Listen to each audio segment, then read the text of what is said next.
ሰላም ጤና ይስጥልኝ ውድና የተከበራችሁ የዚህ ቻናል ቤተሰቦች ዛሬ እጀላችሁ የመጣሁት ርዕስ በጣም ግርም የሚል ድንቅ የሚል ነገር ምን ይላል የማይመለስ ፍላጎት ይላል። ይሄ እንግዲህ ምንድነው አንድ ሰው የሚፈልገውን ካገኘ በኋላ የሚፈልገውን ከመረጠ በኋላ የሚፈልገውን ካስቀመጠ በኋላ የማይመለስ ፍላጎት እንዲኖረው ነው። አሁን በአለም ላይ ብዙ ሰዎችን እያስቸገረ ያለው ነገር ይሄ ነው። አንድ ነገር ይወዱና ይጠሉታል። አንድ ነገር ይመርጡና ይተውታል። አንድ ነገር ይጀምሩና ያቋርጣሉ። ይሄ ነው ችግር ይሆን። አሁን አንተ ግን እንደው ይሄን ቪዲዮ የምሰማ ሰው በሙሉ ምን ማድረግ አለበት መሰለ?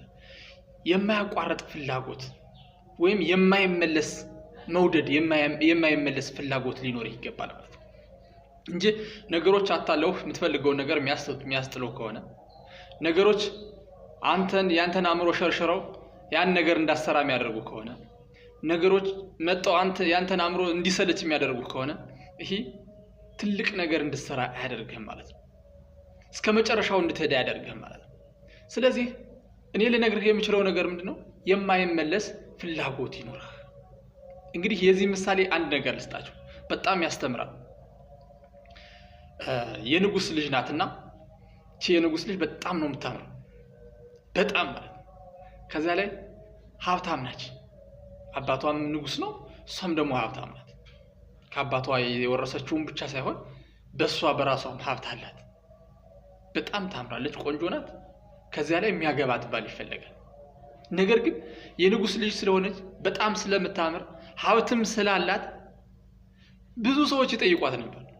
ሲጠይቋት ግን አንድ ነገር ታደርጋለች። እሷ በጣም ጥበብ የተሞላች ሴት ነች።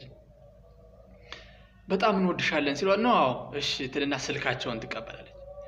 ሌሎችን ስልካቸው አሁንም እንወድሻለን ስልክሽን እኔ ልቀበላችሁ ትልና ስልካቸውን ትመዘገባለች። በጣም ብዙ ሰዎች ያዩት ሁሉ ለፍቅርና ለትዳር ይጠይቋታል። ያያት ሰው ሁሉ ማለት ነው። እሷ ግን እምቢ አትልም ነበር። ምን ታደርጋለች? እሺ ትላለች። የሁሎች ማለት አንድም ሰው እምቢ አትልም። እሺ ትልና ተቀበላለች ስልካቸው። የሁሎችንም ስልክ ተቀበላ ከጨረሰች በኋላ ግማሾቹ እንደውም በፊት የተቀበለቻቸው ምን ይሏታል? ይደውሉና እነሱ በህትም ፈልገው ስልኳን ያገኙና አረ ምንድነው ደውላለሁ ብለሽ በዛው ቀረሽ? ምንድነው ዘጋሽን? ምንድነው ዝም አልሽን? እሷ ግን በፍቅር ነበር የምታናግራቸው። አይ እኔ ዝም አላልሁም ጊዜው እስኪደርስ ነው ትላቸው ነበር። ትንሽ ጠብቁኝ ትላቸው ነበር። ከዛም በኋላ ምን ሆነ መሰላችሁ? የሆነ ጊዜ ጥሪ ያደረገችላቸው። ሁሉንም ስልክ የያዘችውን አሬንጅ ያደረገችና መደወል ጀመረች። የምትደውልላቸው አንድ ትልቅ ባህር አለ። ከዛ ባህር እንድንገናኝ ትላቸዋለች። ደውላ የእያንዳንዱም የደወለች ከሌቱ 11 ሰዓት ሊነጋ ሳለ ከሌቱ 11 ሰዓት እንገናኝ ትላቸዋለች። ሁሉንም ደውላ 11 ሰዓት ቀጠረቻቸው። ከ5000 በላይ ይሆናሉ። ከ5000 በላይ እነዚህ ሁሉ ምን አደረገች? ቀጠረቻቸውና እነሱም እሺ ተብለው በጣም ተደስተው እሷ ስላለቻቸው እሷ ስለቀጠረቻቸው ቀጠሯቸውን አክብረው በቃ በጉጉት በፍላጎት ሳይተኙ አደሩ ማለት ይቻላል። በቃ እናንተ ማስቡት እንግዲህ ሀብት አላት። እንግዲህ እንደዚህ አይነት ሴት ብታገኙ ምንድነው እናንተ የሚሰማችሁ? ሀብት አለ። አዛ ላይ የንጉስ ልጅ ናት። አዛ ላይ በጣም ቆንጆ ናት። አቤት ወንድ ይሄንን አግኝተህ አስበው። ልክ እንደዚህ አይነት የሚያንገበግብ ፍላጎት ኖራቸውና ሲጠብቁ ከዛ ግማሾቹ እንቅልፍ ያዛቸውና 11 ሰዓት በሚባለው ሰዓት ሳይደርሱ ቀሩ። ግማሾቹ አይውሸቷን ሊሆን ይችላል እውነታውን እሷ እኔን 11 ሰዓት ልታገኘኝ እንግዲህ ሁሉ እንደተቀጠረ አላወቁም። ራሴን እኔን ብቻ የቀጠረኝ ነው የሚመስለው የእያንዳንዱ ማለት ነው። የእያንዳንዱ ሰው ደውላ ስለነገረቻቸው እያንዳንዱም ሰው ምንድነው ብለው የሚያስቡ እኔን ብቻ ነው የምታገኘኝ ብለው ነው የሚያስቡ። ከዛ አንዳንዱ አሁን እሷ እኔን እውነት ልትጫወትብኝ ነው እንጂ እኔን ልታገኘኝ እያለ ተስፋ በመቆረጥ ቀረ። ግማሹ ደግሞ ተኝቶ ቀረ። ግን የተወሰኑት ሰዎች ደረሱ። 11 ሰዓት በተባለው ሰዓት ደረሱ። ሲደርሱ እሷ ቁጭ ብላ ከአባቷ ጋራ ከወዳጅ ዘመዶቿ ጋራ ቁጭ ብላ ድግስ ተደግሶ ሁሉ ነገር ተደርጎ እየተጠበቀ ከዛ መጡና ተሰበሰቡ። እነዛ እንግዲህ ከእንቅልፍም የወጡ ሰዎች እንቅልፍንም ያሸነፉ ሰዎች መጠራጠርንም ያሸነፉ ሰዎች መጡና ከዚያ ተሰበሰቡ። ሲሰበሰቡ ምን ተዘጋጅቷል መሰላችሁ? ሙሉ ድግስ ተዘጋጅቶ ነገር ግን እሷን የሚያገባት ሰው ፈተና ተዘጋጅቶለታል ማለት ነው። ይህ ፈተና ምንድነው? ከባህሩ መሃል ላይ አንድ ባንዲራ ተተክላለች። ከዛ በዛ ገጣ አንበሳ ቆሟል። በመሃል ዘንዶ ቆሟል። በቀኝ ጎን ጉማሬ ቆሟል። አሁንም በዛኛው ጎን አዞ ቆሟል።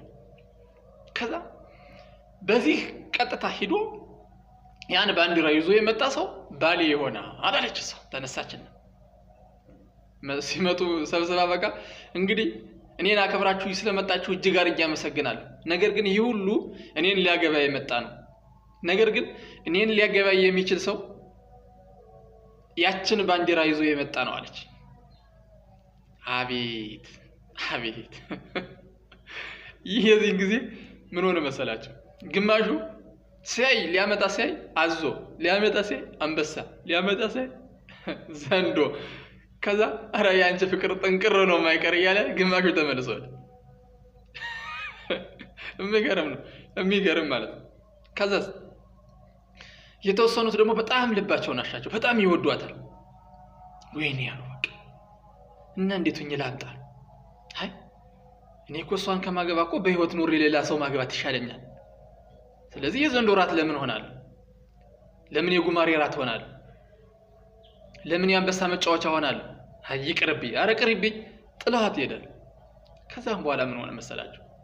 አንድ ሰው ብቻ ግን ከልቡ የሚፈልግ የእውነት የማይመለስ ፍላጎት ያለው የማይመለስ ፍቅር ያለው ሰው ግን ምን አደረገ መሰላችሁ? በቃ እኔ አንቺን አጥቼ ከምጎዳ በዚህ ዓለም ከምኖር ለምን ጉማሬ አይበላኝ? ለምን አንበሳ አይበላኝ? ለምን ዘንዶ አይውጠኝ? አለና ሰንጥቆ ተደና ከዛ ያን ባንዲራ ይዞ መጣ ማለት ነው። ለካ ጉማሬውም የሞተ ጉማሬ ነው። አዞውም የሞተ አዞ ነው። አንበሳውም የሞተ አንበሳ። አስባችሁታል? እሱ ግን በማያቋርጥ ጽናት በማይመለስ ጽናት ምን አደረገ? ባንዲራውን ይዞ መጣ። ከዛም በኋላስ ይችን የንጉስ ልጅ ይችን ሀብታም ይችን ልዕልት የሆነች ልጅ ምን አደረገ? ለራሱ አደረገ ማለት ነው። ለራሱ አደረገ። በምን? በማይመለስ ጽናት፣ በማይመለስ ቁርጠኝነት። የሚገርም በዚህ መንገድ ሚስቱ አደረገ ማለት ነው። አሁን እኔ በዋናነት ልነግራችሁ የምችለው ነገር ምን እንደሆነ ልንገራችሁ። እናንተ ባሰባችሁት ላይና በእናንተ ህልም ውስጥ ድርድር አታስገቡ። ያዋጭነት ሲስተም አትስሩ። በህልማችሁ ላይ ያዋጭነት ሲስተም አትስሩ። በገንዘብ ብቻ የተመሰረተ ህልም አታልሙ። እውነቴን ነው የምነግራችሁ። አንድን ነገር ከወደዳችሁ በኋላ፣ አንድን ነገር ካነጻጸራችሁ በኋላ፣ አንድን ነገር ካለማችሁ በኋላ እስከ ሞት ድረስ ሄዳበታል።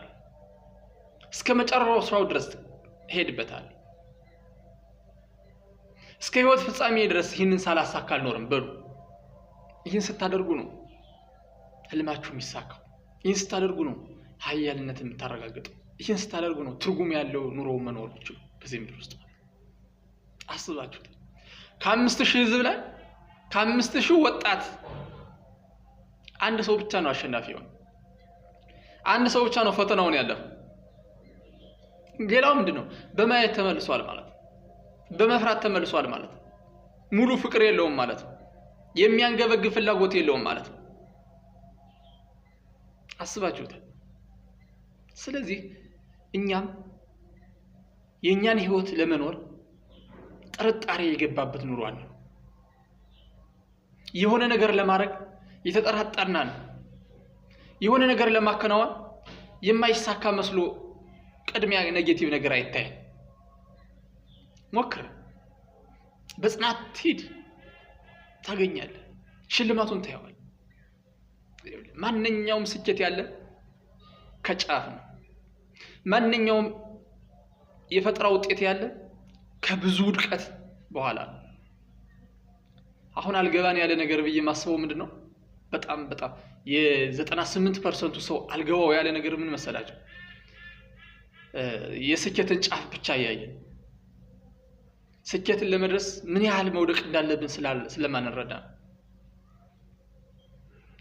ስኬትን ለማግኘት ምን ያህል ውድቀቶችን ማለፍ እንዳለብን ስለማንረዳ ስኬት የተደላደለ መስሎ ስለሚታየን ወይም እንደ ወቃቢ መጦ የሚሰፍርብን አይነት መስሎ ስለሚታየን እንደዛ የሚባል ነገር የለም።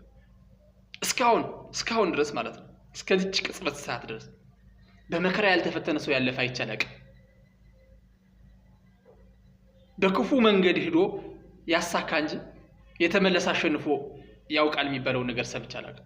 እውነቱን ነው የምነግራችሁ።